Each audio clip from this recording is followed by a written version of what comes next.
Hello friends, welcome back to my channel. आज हम यहाँ पर बात करेंगे स्टैटिक के एक न्यू टॉपिक की, जो कि हमारा है मेजर्स ऑफ सेंट्रल टेंडेंसी। इसमें हम मीन, मीडियन एंड मोड से रिलेटेड काफ़ी सारे क्वेश्चंस को डिस्कस करेंगे। तो स्टार्ट करते हैं वीडियो को। अगर आप चैनल पर नए हैं, अगर अभी तक चैनल सब्सक्राइब नहीं किया है तो प्लीज़ चैनल को सब्सक्राइब कर लीजिएगा। साथ ही साथ बेल आइकन पर ज़रूर क्लिक कीजिएगा ताकि आने वाले वीडियो का नोटिफिकेशन आप तक पहुँच पाए। स्टार्ट करते हैं आज की इस वीडियो को। सबसे पहले हम उन क्वेश्चंस को देखेंगे जो कि बहुत बेसिक है और वो आपको आना ज़रूरी हो, ठीक है। क्योंकि जरूर हमेशा एग्ज़ाम में दिखने में बड़े क्वेश्चन होते हैं, लेकिन जब हम उनको सॉल्व करेंगे तो बहुत जल्दी उनका आंसर निकल आएगा। इस तरह के क्वेश्चंस एग्ज़ाम में पूछे जाते हैं, ठीक है। मीन आपको निकालने को पूछा जाएगा, मीडियन, मोड, ये सारी चीज़ें आपको निकालने के लिए दे दी जाती हैं। और यहाँ से जो न्यूमेरिकल पार्ट है हमारा वो बहुत बनता है। तो उसी के क्वेश्चंस आज हम यहाँ पे डिस्कस करेंगे। देखिए, सबसे पहले यहाँ पर क्वेश्चन है हमारा। फर्स्ट क्वेश्चन है, find the mean, median, mode of given set of data. Data हमें दे रखा है जैसे 5, 8, 12, 14, 12, 13, 6, 8, 12 और 10। ये वैल्यूज़ दे रखी हैं।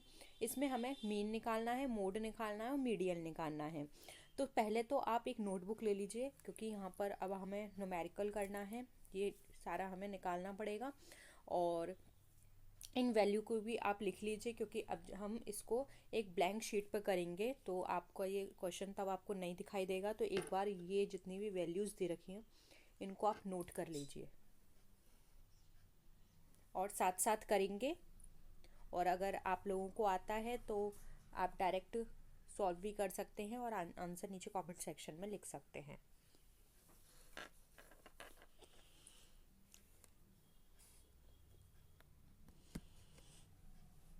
करिए, लिख लिया। अब देखिए हमें क्या निकालना है, मीन, मीडियन एंड मोड।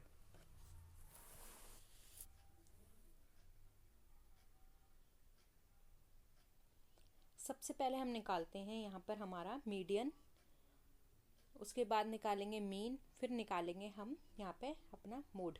तो सबसे पहले हम कुछ भी निकाल सकते हैं, चलो पहले मीन ही ले लेते हैं। मीन हम लिखते हैं ऐसे, ठीक है। वैल्यू क्या थी हमारी 5।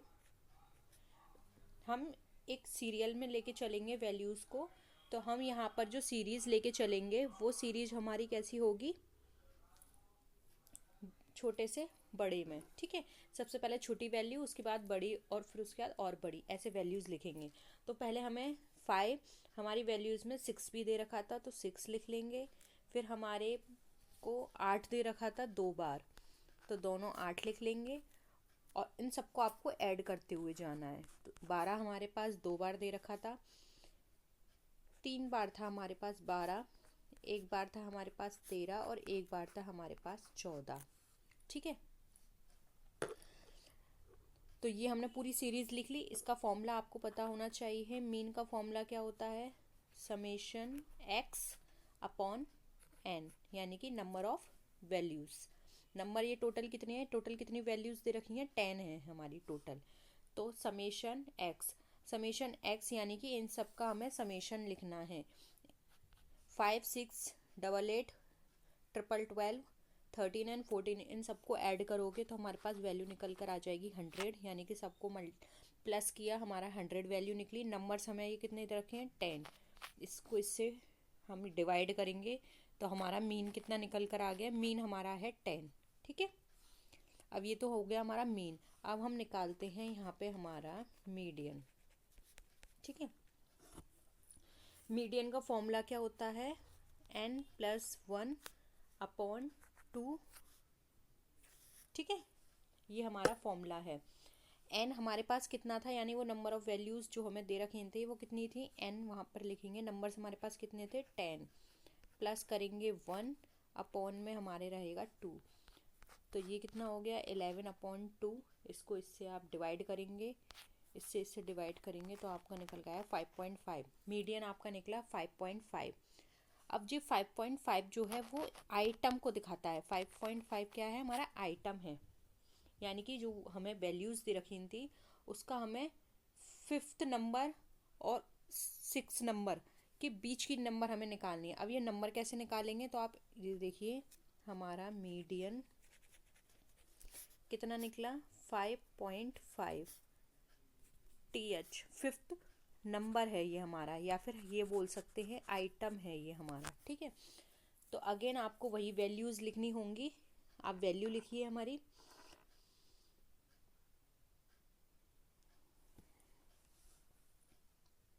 ठीक है, मीडियन हमारा ये निकल कर आ गया। अब हम निकालते हैं मोड। मोड हम शो करते हैं जेड से, ठीक है। यानी अब यहाँ पर हमें देखना है मोड का मतलब क्या है, जो हाईएस्ट फ्रिक्वेंसी है जिस नंबर की। अब हाईएस्ट फ्रिक्वेंसी सबसे ज़्यादा नंबर कौन सा आया था, हमने वैल्यूज़ लिखी थी, फिर से देख लिए 5 6, देन हमारा था 8 + 8, क्योंकि 8 हमारा 2 टाइम था, 10 1 टाइम है, 12 हमारा कितनी टाइम दे रखा है 3 टाइम, प्लस 13 + 14। मोड का मतलब होता है कौन सी वैल्यू सबसे ज़्यादा टाइम आई, यानी कितनी ज़्यादा फ्रिक्वेंसी में कौन सी वैल्यू आई। तो ये यहाँ पे साफ दिख रहा है, सबसे ज़्यादा वैल्यू हमारी 12 आई। तो यहाँ पर जो मोड होगा वो हमारा होगा 12। तो सिंपल है हमारा, देखिए मीन हमारा कितना निकल कर आया था 11, मीडियन हमारा कितना निकल कर आया था 5.5 आइटम। अब आइटम फिफ्थ आइटम हमारा क्या था और सिक्स्थ आइटम, सिक्स आइटम में माइनस करेंगे फिफ्थ आइटम को, तो हमारा 6 नंबर पे आइटम था हमारा 10, वो भी हमने सीरीज़ लिखी थी उसमें 6 नंबर पे था 10, और हमारा फिफ्थ नंबर पे क्या था, यहाँ पे 0.5 निकल कर आ रहा है। तो यहाँ पर मीडियन हमारा कितना हो जाएगा, यानी 10 के बाद हमारी वैल्यू डायरेक्ट कितनी आई थी 12। फिफ्थ नंबर पे ये है, सिक्स नंबर पे ये है, इन दोनों के बीच की वैल्यू फिफ्थ होनी चाहिए, लेकिन 10 के बाद तो डायरेक्ट 11 दे रखा था, तो यानी हम मानेंगे 11। तो मीडियन हमारा था 11, ठीक है। मोड हमारा कितना निकल कर आया, मोड हमारा निकल कर आया 12, यानी 11 11 एंड 12, ठीक है।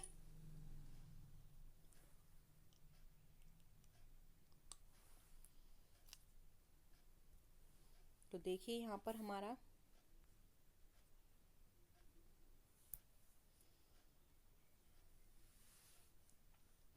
राइट आंसर क्या होगा। सबसे पहले हमें क्या दे रखा है, मीन। मीन हमारा पूछा है, मीन कितना था हमारे पास 10 निकल कर आया था। मोड हमारे पास कितना निकल कर आया था 12, और मीडियन हमारा कितना निकल कर आया था, मीडियन हमारा निकल कर आया था 11। ये हमारा है ऑप्शन नंबर 4, ठीक है। राइट आंसर हो जाएगा ऑप्शन 1। क्लियर है क्वेश्चन।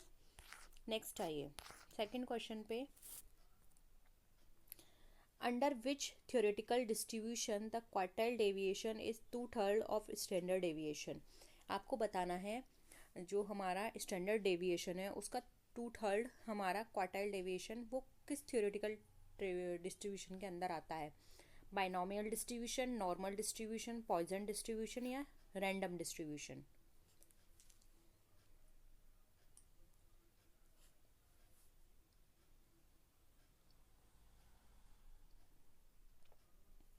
देखिए यहाँ पर 2/3 की बात की जा रही है, तो ये हमारा आंसर हो जाएगा नॉर्मल डिस्ट्रीब्यूशन। अब इसकी एक इक्वेशन है, इस चीज़ को आप याद रखिए। देखिए 4SD यानी कि standard deviation is equal to 5MD यानी कि mean deviation equal to 6QD यानी कि क्वार्टाइल डेविएशन, ठीक है। अब यहाँ पे जो रिलेशनशिप है क्वार्टाइल डेविएशन और मीन डेविएशन के बीच, तो वो हम कैसे निकालेंगे, 4SD इक्वल टू 6QD, क्योंकि ये सब बराबर हैं। और हम ऐसे भी लिख सकते हैं QD equal to 4SD upon 6, और हम इसको ऐसे भी लिख सकते हैं QD equal to 2/3 of SD, ठीक है। तो यहाँ पर हमारा आंसर क्या निकल कर आएगा, नॉर्मल डिस्ट्रीब्यूशन। क्लियर है। नेक्स्ट देखिए, the central value of a serially arranged series is known as arithmetical mean, mode, median या क्वार्टाइल, क्या होगा।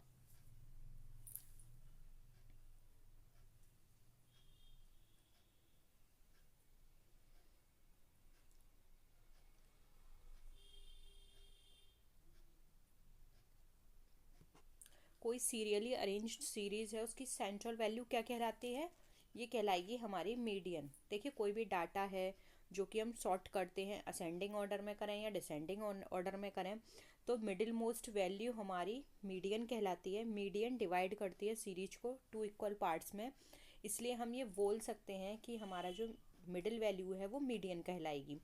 इसमें क्या होता है, एक part greater than median value and other part is smaller than median value, ठीक है, ऐसे होता है। इसलिए यहाँ पे ऑप्शन 3 मीडियन हमारा राइट आंसर हो जाएगा। नेक्स्ट क्वेश्चन देखिए, सेकंड क्वार्टाइल इज कॉल्ड। अब सेकंड क्वार्टाइल को हम क्या बोलते हैं, मीन, मीडियन, मोड या नन ऑफ द अबव, बताइए।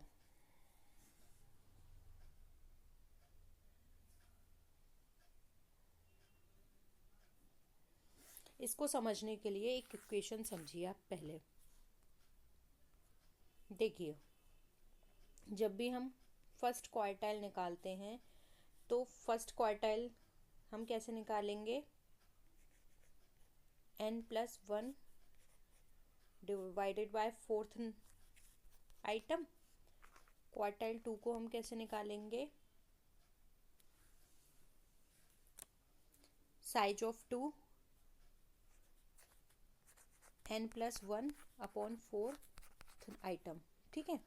वहीं क्वार्टाइल को हम अब यहाँ पे क्वार्टाइल 2 हमारा निकला n+1 अपॉन 2, तो यहाँ पर हमारा जो क्वार्टाइल 3 का अगर हम निकालेंगे तो अगेन वो ऐसे ही होगा n+1 अपॉन फोर्थ आइटम, ठीक है। तो हम ये बोल सकते हैं कि जो हमारा मीडियन है वो इक्वल होता है क्वार्टाइल 2 के। इसलिए यहाँ पर हमारा जो आंसर होगा अबव क्वेश्चन में वो होगा option number 2 median. Second quartile हमारा मीडियन कहलाता है। नेक्स्ट देखिए, the arithmetical mean of a frequency distribution is 5 if each frequency is multiplied by 5 the arithmetical mean will be. अब बताइए, अर्थमेटिकल मीन एक फ्रीक्वेंसी डिस्ट्रीब्यूशन का 5 है और अगर वो उसकी हर फ्रीक्वेंसी को हम 5 से मल्टीप्लाई करेंगे तो अर्थमेटिकल मीन हमारा कितना निकल कर आएगा।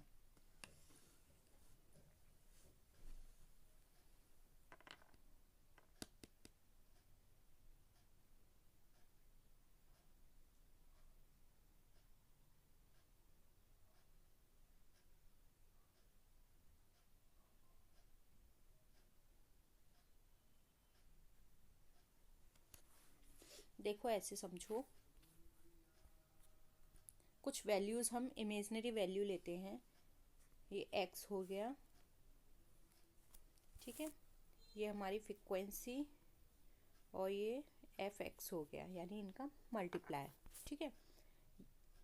ये हमारा 2, 4, 6, 8 एंड 10, ठीक है। फ्रीक्वेंसी यहाँ हमारी है 4, 6, 8, 10 एंड 12, यानी कि नंबर हमारा टोटल कितना निकल कर आया, ये 4 एंड 6, 10, 18, 40, ये हमारा टोटल 40 निकल कर आया। अब ये हमारी fx, इसका मल्टीप्लाई कर दो, 8, 24, 48, 80 और 10 से इसका करेंगे तो ये हो जाएगा 120। इसका समेशन हम निकालेंगे, यानी कि समेशन fx हमारा निकल कर आएगा 280। अब क्वेश्चन में क्या बोला था कि अगर हम हर फ्रिक्वेंसी को 5 से मल्टीप्लाई करेंगे तो हमारा अर्थमेटिक मीन कितना निकलेगा। अभी हमारा इसका अर्थमेटिक मीन निकालना रह गया, तो आप अर्थमेटिक मीन कैसे निकालेंगे, 280 डिवाइडेड बाय 40, इसको डिवाइड करेंगे तो अर्थमेटिक हमारा निकल कर आएगा 70, क्योंकि 40 को मल्टीप्लाई वो डिवाइड करेंगे 280 से तो 4 7 या 28 होता है, तो ये हमारा अर्थमेटिक मीन निकल कर आया 7। अब यहाँ पे इसी क्वेश्चन को हम लेते हैं, इसमें देखिए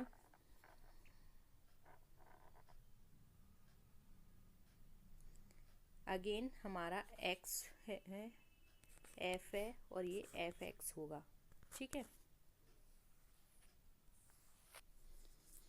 ये हमारा अगेन वही वैल्यू हम पुट करेंगे 2, 4, 6, 8, 10, ठीक है। नीचे हमारा यहाँ आएगा 4, 6, 8, 10 एंड 12। अब देखो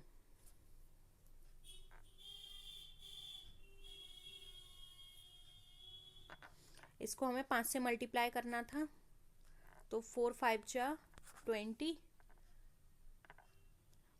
6 5 जा 30, 8 5 जा 40, 10 5 जा 50 एंड 12 5 जा 16। तो यहाँ पर हमारा n नंबर कितना निकल कर आया, अब इनको आपस में ऐड कर देंगे, ये हमारा निकल कर आया 200। अगर आपको क्लियर नहीं हो रहा तो एक बार ऐसे समझ लीजिए, वो वैल्यूज़ आपने लिखी होंगी, मैं आपको एक बार ये ऐसे मल्टीप्लाई वाला करके दिखा देती हूँ।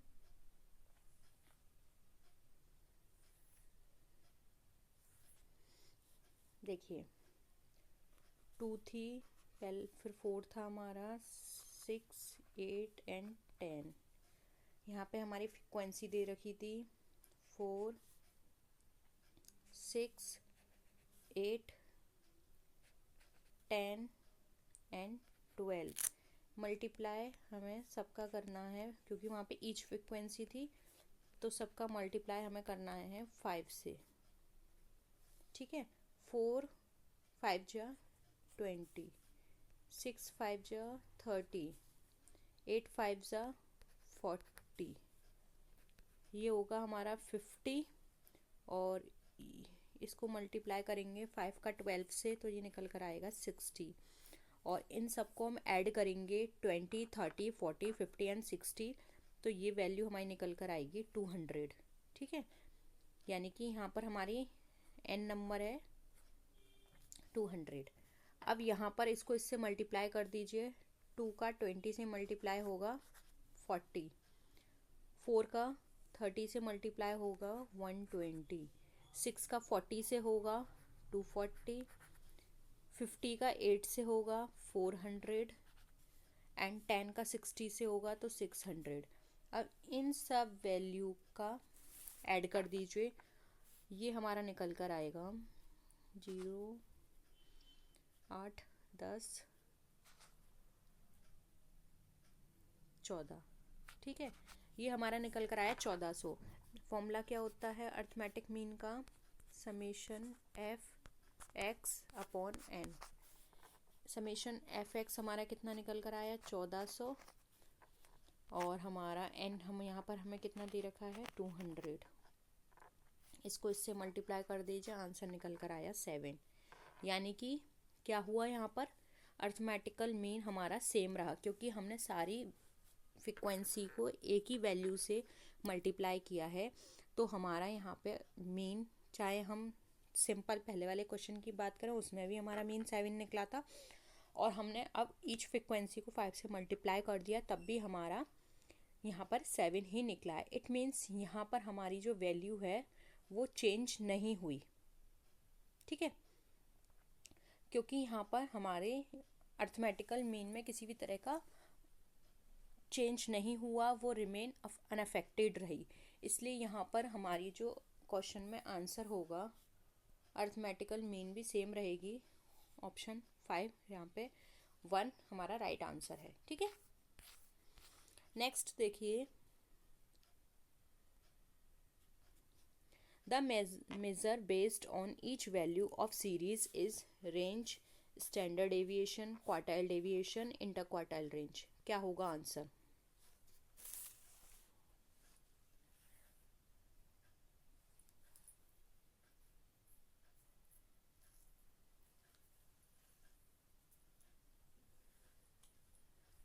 बताइए।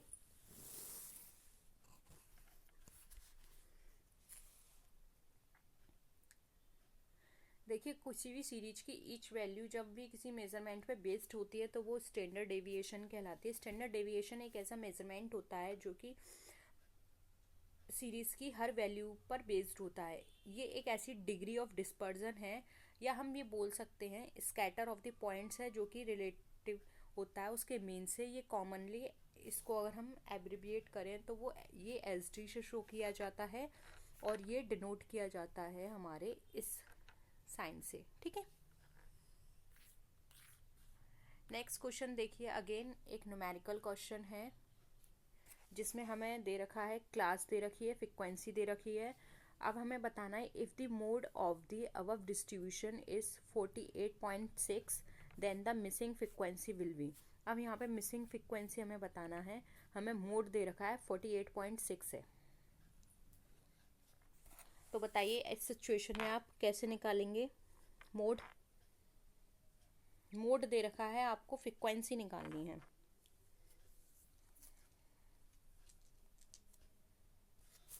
सॉल्व करिए।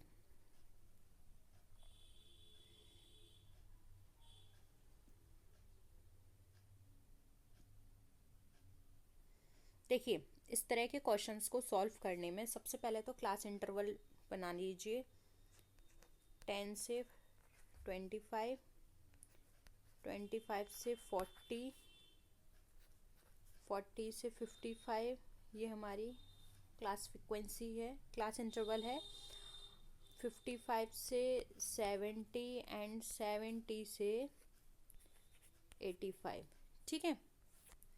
अब इसमें हमारी फ्रीक्वेंसी दे रखी है 6, 20, 44, ये हमें पता नहीं है, और नीचे दे रखी है 3। तो इस तरीके में हम फॉर्मूला यहाँ पे एक पुट करेंगे। इसमें होता है फॉर्मूला हमारा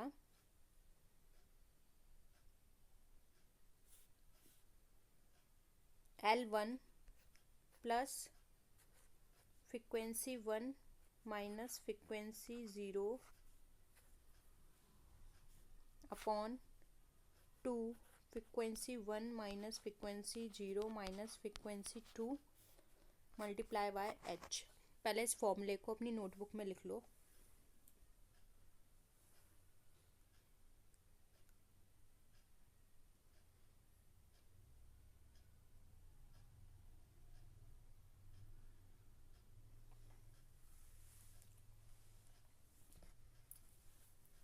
हो गया। अब देखो किसका क्या मतलब है, पहले वो समझते हैं। यहाँ पे L1 मैंने स्टार्टिंग में आपसे लिखवाया था, उसका मतलब होता है क्लास इंटरवल की फर्स्ट वैल्यू, वो कितनी थी हमारी 40। ये है हमारी यहाँ पे 40 प्लस,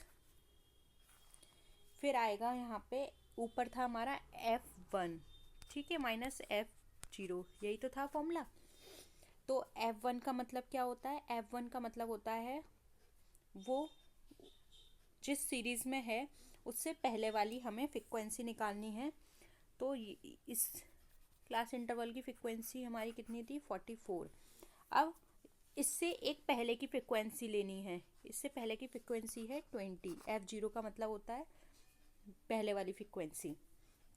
फिर आता है हमारा 2F1। F1 हमारा क्या होता है, अगेन F1 हमारा ये है, F0 हमारी ये फ्रीक्वेंसी है। 2 मल्टीप्लाई बाय 44 माइनस, फिर आएगा हमारा F0। F0 कितना था हमारा 20, एंड हमारा जो फॉर्मूला था, फिर आएगा F2। F2 हमारा ये कहलाएगा, जो कि हमें पता नहीं है अभी, ठीक है। फिर आया था यहाँ पे मल्टीप्लाई बाय h। h का मतलब होता है दोनों के बीच की फ्रीक्वेंसी का डिफरेंस, क्लास इंटरवल जो है उनका डिफरेंस। तो आप देख रहे हैं 10 से 25, 25 से 40, दोनों वैल्यूज़ में कितने का अंतर आ रहा है, 15 का। अब आप ये सारी हमने वैल्यूज़ पुट कर दी, अब आप इसे सॉल्व करिए। देखिए यहाँ पे ये हम मोड मोड का ये फॉर्मूला है, मोड हमें ऑलरेडी पता है, तो वो हमने यहाँ पे लिख दिया 48.5 इक्वल टू 40, ठीक है। 44 में से 20 हमने माइनस किए, ये हमारा निकल कर आ गया 24, ठीक है। 2 का मल्टीप्लाई किया 44 से, ये हमारा निकल कर आ गया 68। ये हमें x पता नहीं है, ये -20 भी कर दिया, ये हमें x पता नहीं है, यानी कि F2 हमें पता नहीं है। F2 अभी हमने ऐसे ही लिख दिया, मल्टीप्लाई कर दिया हमने 15 से।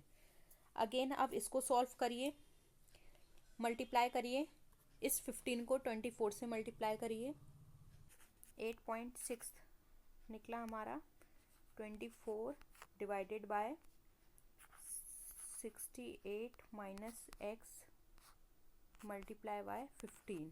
ठीक है, 15 को 24 से मल्टीप्लाई किया, हमारा 360 निकला था। ये आ गया था हमारा 68 माइनस एक्स, और ये हमारा 8.6 तो बाहर था। अब हमारा यहाँ पे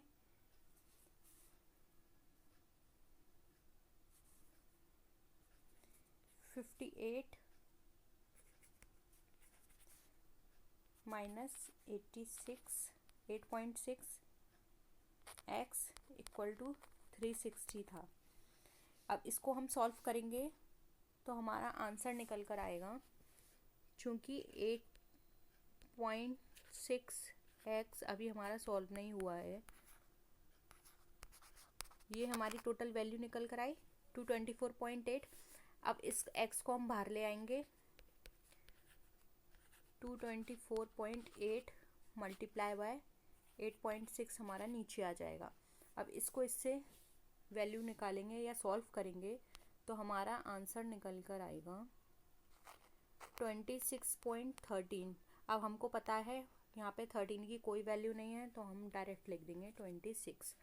आंसर हमारा निकल कर आ जाएगा 3। ठीक है, अगर ये क्वेश्चन क्लियर नहीं है तो प्लीज़ बता देना, हम एक बार फिर से डिस्कस कर लेंगे, क्योंकि यहाँ पर मोड निकालने में मोड के साथ हमने जो फ्रिक्वेंसी निकाली है तो थोड़ा हौच पौच हो गया है। अगर नहीं क्लियर है तो प्लीज़ बता देना, या फिर हम शॉर्ट में डिस्कस कर लेंगे। ठीक है, नेक्स्ट है when large weights have to be given to small items and small weight to large items, the most appropriate mean for its measurement is arithmetical mean, median, mode या harmonic mean। बताइए, जब कोई छोटी वस्तु को बड़ा भार और छोटी वस्तुओं को छोटा भार देना हो तो इसके मापन के लिए सबसे उपयुक्त मेजरमेंट कौन सा होगा?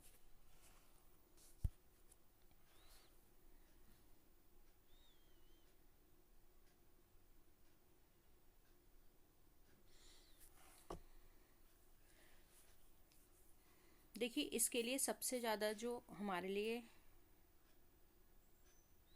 मेज़रमेंट यहाँ पर होगा सबसे बढ़िया, वो यहाँ पे मेंशन ही नहीं है। ठीक है,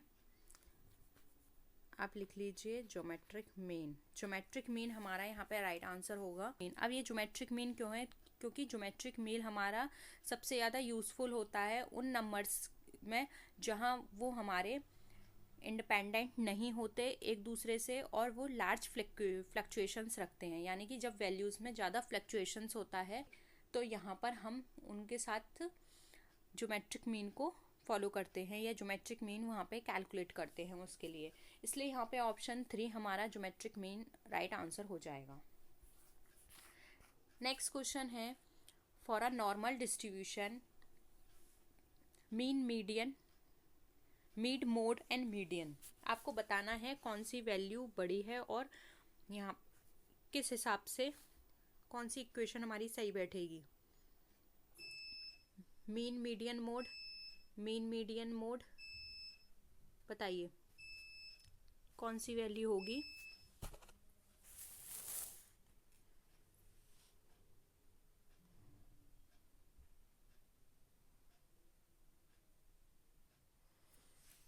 याद रखिए, नॉर्मल डिस्ट्रीब्यूशन के रेफरेंस में पूछा गया है।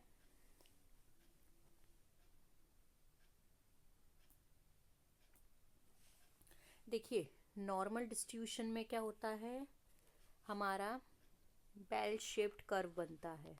ठीक है, जिसमें हमारी इस तरह से वैल्यूज़ कैलकुलेट की जाती हैं। ये होता है हमारा मीन, ऊपर लिख देती हूँ, ये होता है हमारा मीन, ये होता है हमारा मीडियन, और ये होता है हमारा मोड। ठीक है, और नॉर्मल डिस्ट्रीब्यूशन के अंदर मीन, मीडियन एंड मोड, ये तीनों ही हमारे इक्वल होते हैं। इनको ऐसे लिखते हैं, mean equal to median equal to mode. ठीक है, इसलिए ऑप्शन 4 हमारा राइट आंसर हो जाएगा। क्लियर है?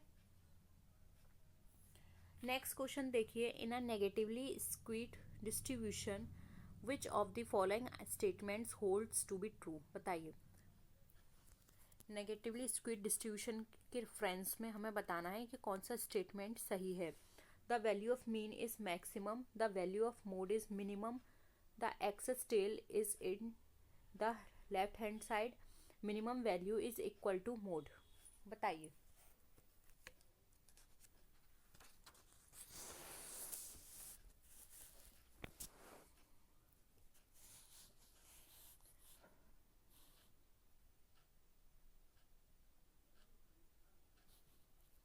देखिए, नेगेटिवली स्क्वीड की बात करें तो अगेन यहाँ पर नॉर्मल डिस्ट्रीब्यूशन का कर्व बनेगा। ये कर्व थोड़ा सा इस शेप में होता है, ठीक है। ये तो इनकी वैल्यूज़ कैसी होती हैं, ये है हमारा मीन, ये है मीडियन, ये है मोड। नेगेटिवली स्क्वीड में क्या होता है, ये थोड़ा इसकी जो एक्स्ट्रा एजेस जो होती हैं वो लेफ्ट हैंड साइड पर होती हैं, ठीक है, जो कि आप यहाँ पे क्लियरली पिक्चर में देख रहे हैं कैसी है, लेफ्ट हैंड साइड पर है इसकी एक्स्ट्रा एज। ये इस तरह से बनता है। तो यहाँ पर हमें साफ दिख रहा है कि जो एक्सेस टेल का क्या है, लेफ्ट हैंड साइड है। ऑप्शन 3 यहाँ पे हमारा करेक्ट आंसर है, ठीक है। इसको बोलते हैं हम नेगेटिवली स्क्वीड डिस्ट्रीब्यूशन। तो ये थे आज के क्वेश्चंस। किसी भी क्वेश्चन में आपको डाउट है, नीचे कमेंट सेक्शन में बता सकते हैं कौन सा क्लियर नहीं हुआ है, या आपको इस टॉपिक पे थ्योरी भी चाहिए तो आप नीचे कमेंट सेक्शन में बता सकते हैं, क्योंकि बहुत ही इम्पोर्टेंट टॉपिक है ये, और ये क्लियर होना बहुत ज़रूरी है क्योंकि इससे न्यूमेरिकल्स बहुत आते हैं। और आगे भी हम अभी इसी टॉपिक पे और भी न्यूमेरिकल्स करेंगे। तो नेक्स्ट वीडियो में हम फिर मिलेंगे आपसे, और अपने फ्रेंड्स के साथ वीडियो को शेयर कीजिएगा। अगर वीडियो पसंद आए तो वीडियो को लाइक कीजिएगा। नेक्स्ट वीडियो में मिलेंगे, तब तक के लिए टेक केयर, बाय बाय।